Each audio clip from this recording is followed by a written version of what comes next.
The tray tilted. Xena felt her fingers lose their grip before she understood why.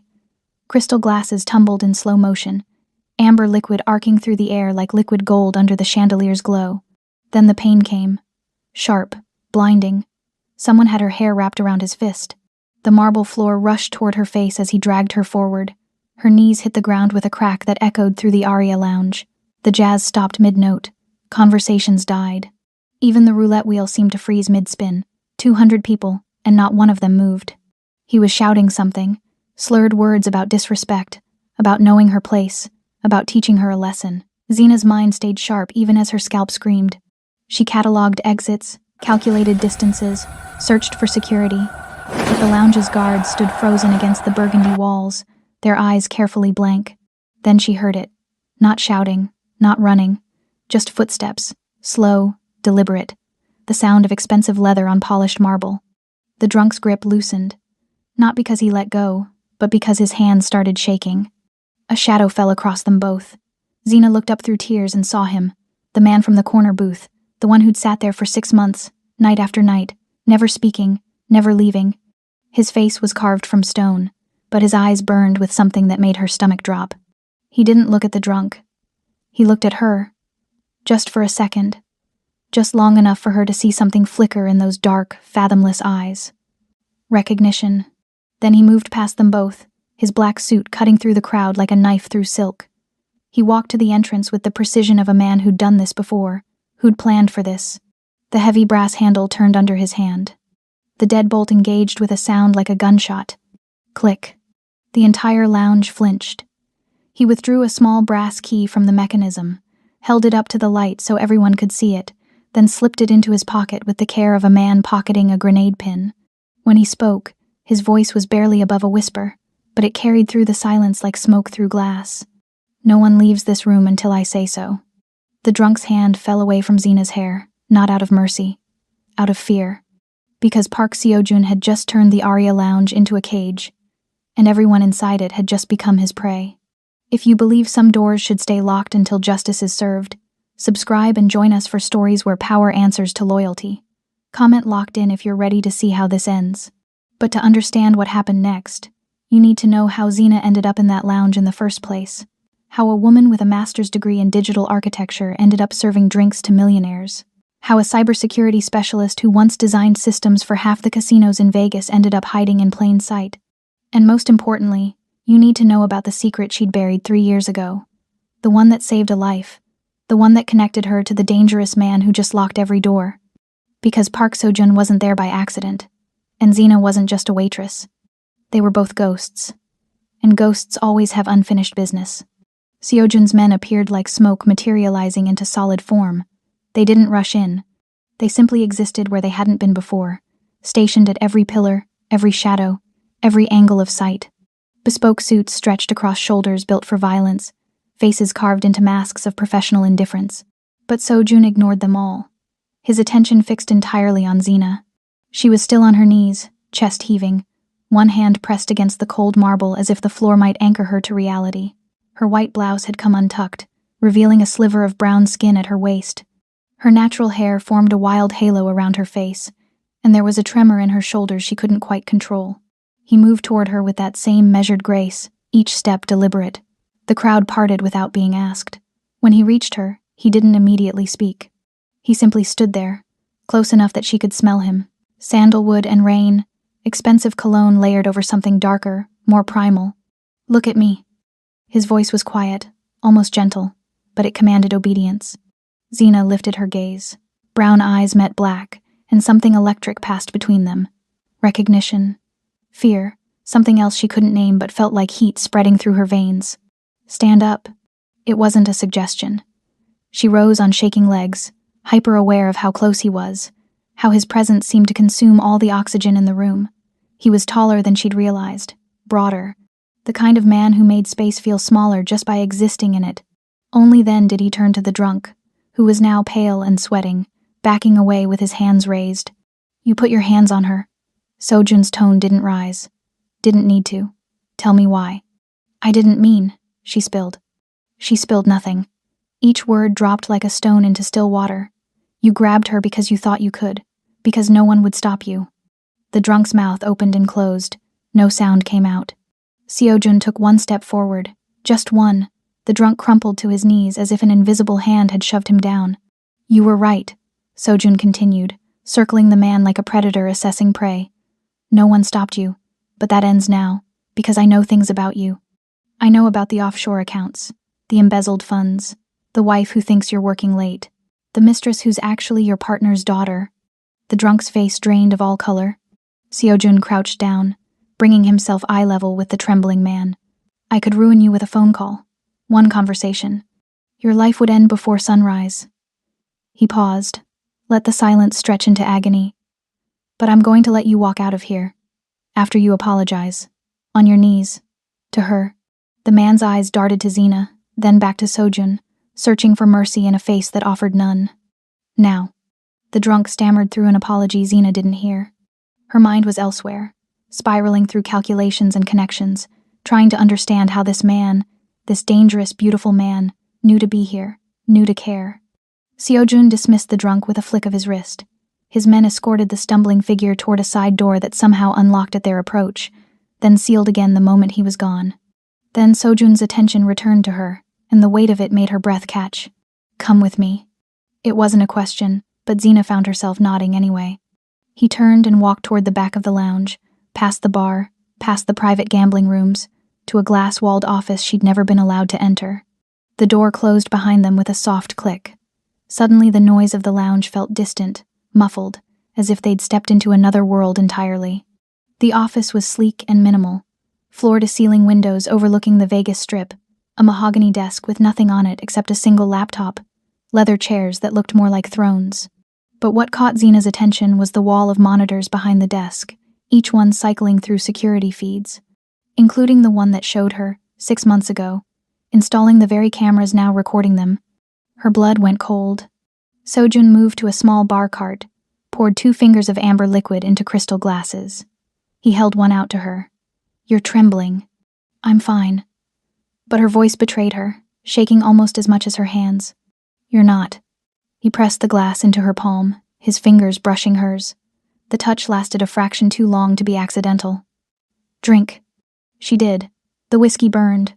But it was a good burn, something real and grounding. He watched her with those fathomless eyes, reading her like she was code he'd already decrypted. You want to know why I locked the doors. I want to know why you were here at all. The words came out sharper than she intended. 6 months. Same booth. Same time. Watching. A ghost of a smile touched his lips. Not watching. Waiting. For what? For you to recognize me. Xena's heart stuttered. She studied his face, searching for something familiar, but came up empty. I don't know you. Not my face. He set his glass down, moved closer, close enough that she had to tilt her head back to maintain eye contact. But you know my life. You saved it. 3 years ago. You were the ghost. The glass almost slipped from her hand. The ghost. The code name she'd used when she leaked the corporate files, when she'd exposed the assassination plot buried in financial transactions nobody else could trace. She'd done it anonymously, sent everything to the authorities, then disappeared into obscurity. That was you, she whispered. That was me. His voice dropped lower, intimate. You exposed my business partner's betrayal. You prevented 12 murders, including mine, and then you vanished. I had to. I know. He reached up slowly, giving her time to pull away, and brushed a strand of hair from her face. His fingers were warm, surprisingly gentle. I've been looking for you ever since. Xena's mind raced, trying to reconcile the man in front of her with the faceless target she'd saved. You're Park Seo-jun. And you're Xena Okafor, digital architect, security specialist. The woman brilliant enough to design the Aria Lounge's entire infrastructure, and humble enough to serve drinks in the building she made impenetrable. He knew everything. The realization should have terrified her. Instead, it made something dangerous unfurl in her chest. Why didn't you approach me before tonight? Because I needed to be sure. He moved past her to the monitors, pulled up footage from tonight. I needed to know if the assault was random or staged. Xena's blood chilled. Staged? Sojun replayed the feed, pointed to details she'd been too traumatized to notice. The way the drunk had positioned himself near the exact blind spot in the camera coverage. The lounge manager's subtle nod just before the attack. The security guard's synchronized decision to look away. He wasn't drunk, Sojun said quietly. He's a professional. Someone hired him to provoke me, to make me commit a public crime that would strip my legitimacy. But he actually hurt me. Her voice cracked despite her best effort. Something flickered across Sojun's face. Rage, tightly leashed. He turned to her, and for the first time, she saw past the calculated exterior to the man beneath. That wasn't supposed to happen. He improvised, made it real to sell the performance. He crossed the space between them in 2 strides, stopped close enough that she could feel the heat radiating from his body. His hand lifted to her face, thumb tracing the line of her jaw where the drunk's grip had left a faint mark. "This," he said, voice rough with barely contained fury. This wasn't part of anyone's plan. The touch was feather-light, but it ignited something in her. A reckless, desperate need to feel something other than fear. She leaned into it without thinking, and his breath hitched. "You've been protecting me," she said. "All this time. The booth, the waiting. You weren't stalking me. You were standing guard. I owed you a debt."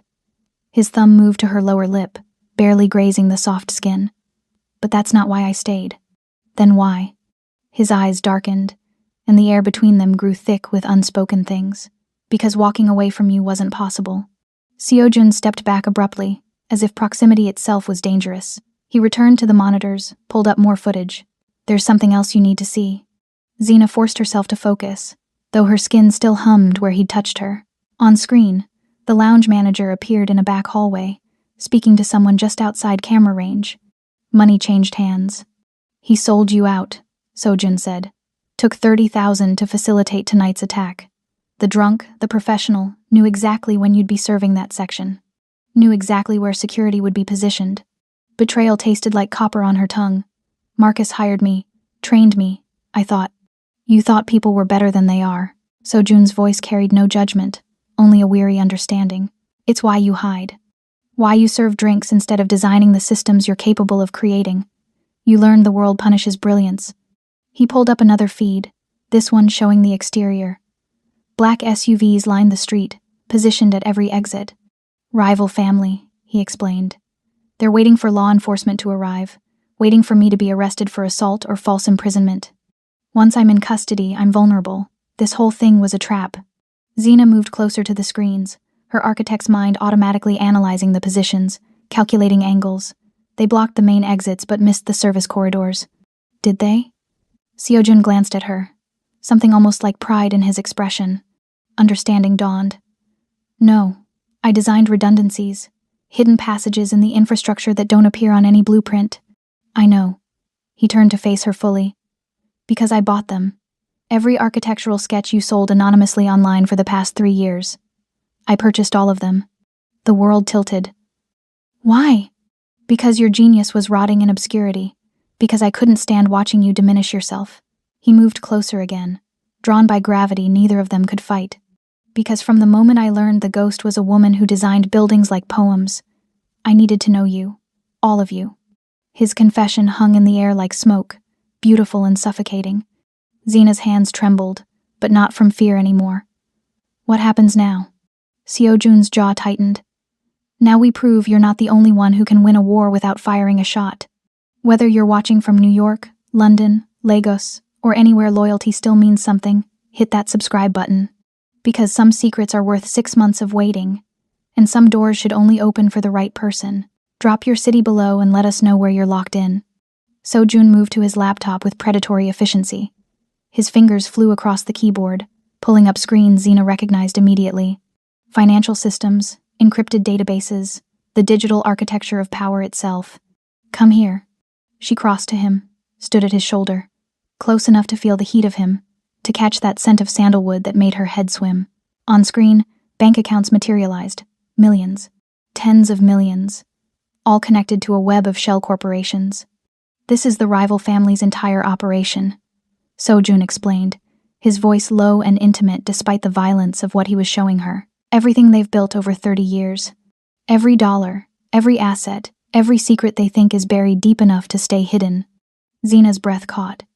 She saw the architecture instantly. The same patterns she'd exposed 3 years ago. The same signatures of corruption and blood money.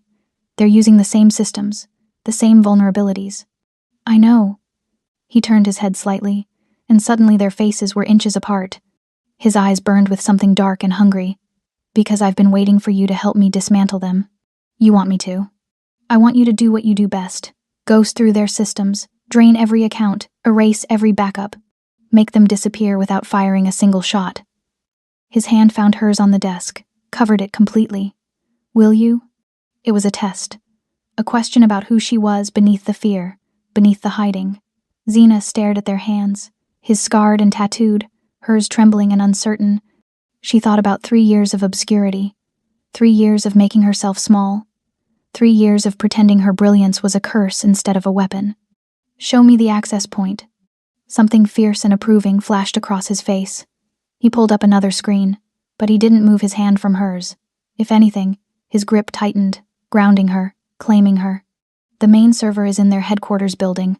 But you designed that building's infrastructure too, didn't you? Xena's eyes widened.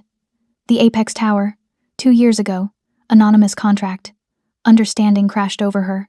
You've been planning this. I've been planning you. His thumb traced circles on her wrist, a gesture so intimate it made her pulse race. Every move, every preparation. I just needed you to stop running long enough to stand beside me. She should have been angry, should have felt manipulated.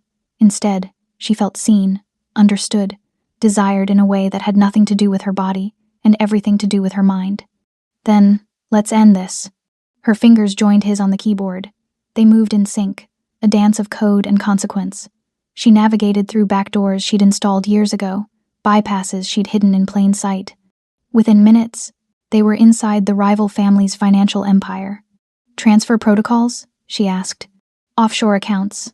Untraceable. I'll give you the routing numbers. They worked in silence, broken only by keystrokes and breathing. The tension between them built with every transaction, every million erased, every empire crumbled. His shoulder pressed against hers. His breath warmed her neck when he leaned in to point at the screen. When the final account emptied, when the rival family's 30-year legacy dissolved into nothing, Sojun's hand slid to the small of her back. You just won a war, he murmured. We did, she corrected. His smile was dangerous and beautiful. Yes, we did. The phone on Sojun's desk rang, not a ringtone, a sharp, old-fashioned bell that cut through the tension like a knife.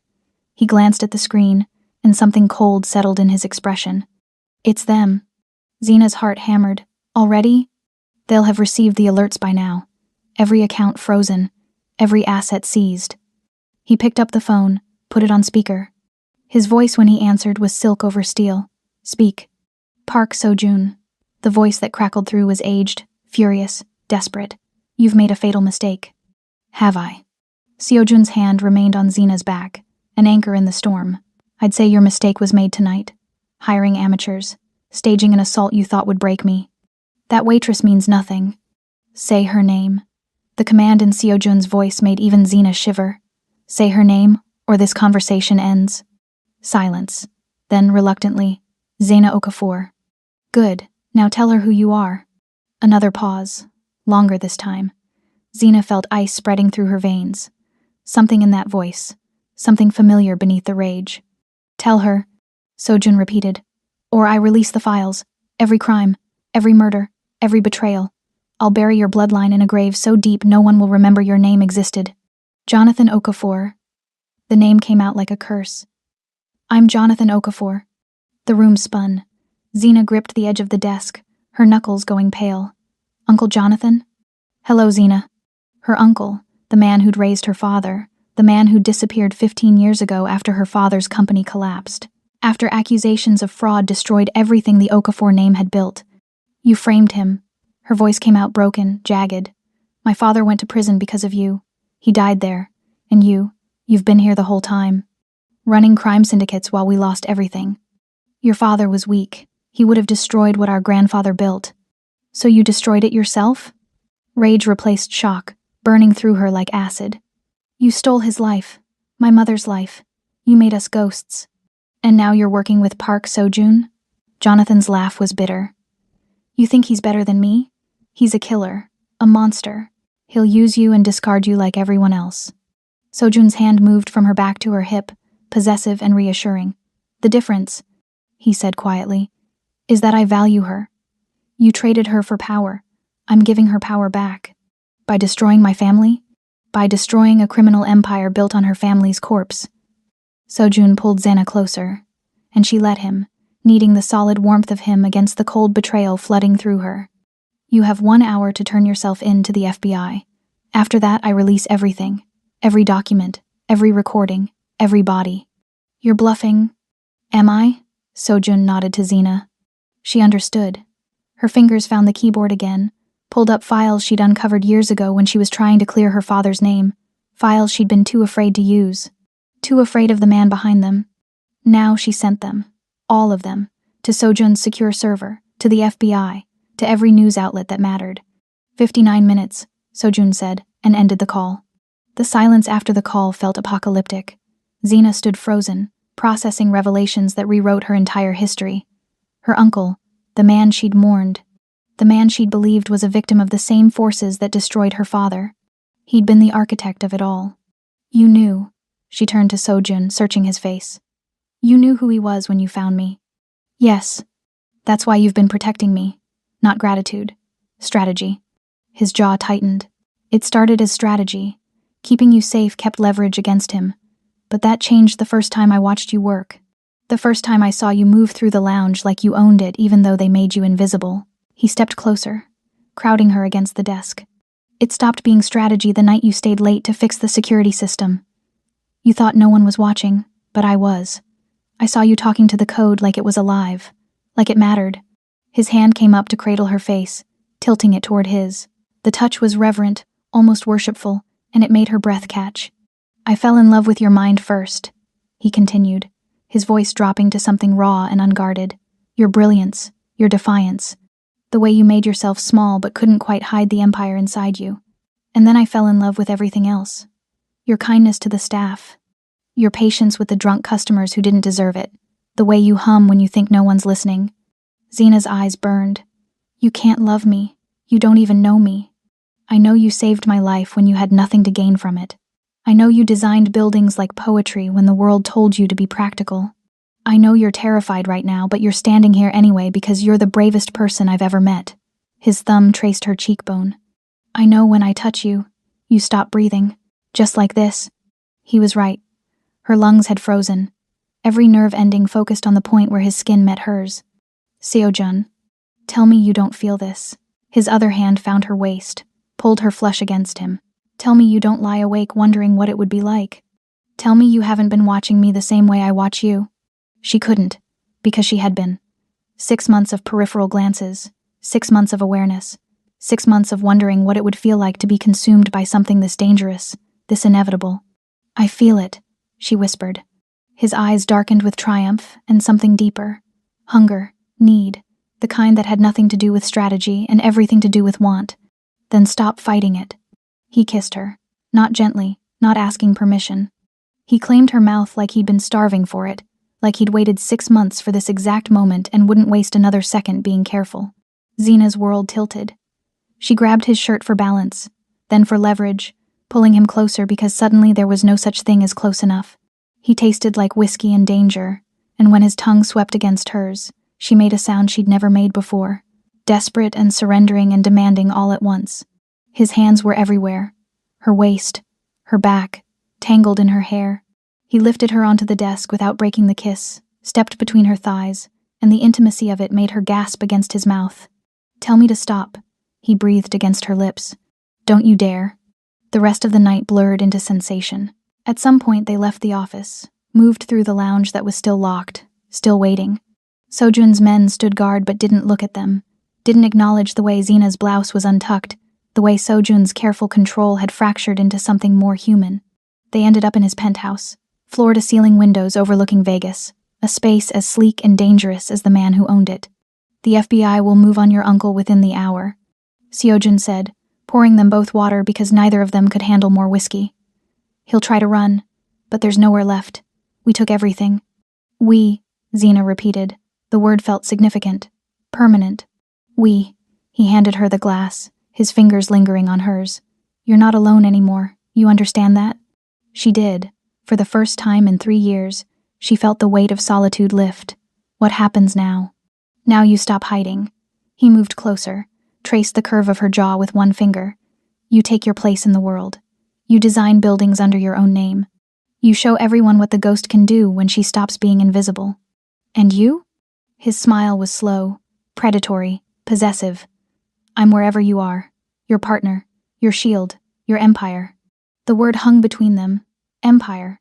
Not his empire, not hers. Theirs. I'm not like you, she said. I don't know how to be ruthless. How to. You liquidated a criminal organization in 17 minutes. You exposed corruption that sent men to death row. You survived 3 years of hiding and came out stronger. He cupped her face in both hands. You're exactly like me. You just have better PR. She laughed, and it felt like freedom, like breathing after being underwater too long. Stay, he said. Not just tonight. Stay. Build something with me. Something that matters. Xena thought about the girl she'd been, the one who'd leaked files and ran, the one who'd served drinks and hidden, the one who'd made herself small enough to disappear. She didn't want to be that girl anymore. Okay, she whispered. I'll stay. His kiss was gentler this time. A promise instead of a claim. When he pulled back, his eyes held something that looked like reverence. Then let's show them what an empire looks like when it's built on loyalty instead of fear. 1 year later, Xena stood atop the tallest tower in Vegas. One she'd designed, one that bore her name in letters visible from the airport, the Okafor Tower, a monument to survival, to brilliance, to the girl who became a ghost and then became a queen. Sojun found her at the window, wrapped his arms around her waist from behind. Our work, she corrected, leaning back into him. Ours, he agreed, pressing a kiss to her temple. Always ours. Below them, Vegas glittered like scattered diamonds. Above them, stars competed with neon, and between them, something rare and dangerous and unbreakable. An empire of two, built on locked doors and second chances, on code and consequence, on the belief that some debts are paid in devotion, and some wars are won without a single drop of blood. Xena smiled. She was no longer the girl being dragged across the floor. She was the woman who owned the sky. Some empires are built on fear. Others are built on loyalty that refuses to break. If you believe brilliance deserves protection and second chances can rebuild kingdoms, subscribe to our stories where the underestimated become unstoppable. Comment Empire if you're ready for more tales where love is the most dangerous weapon of all.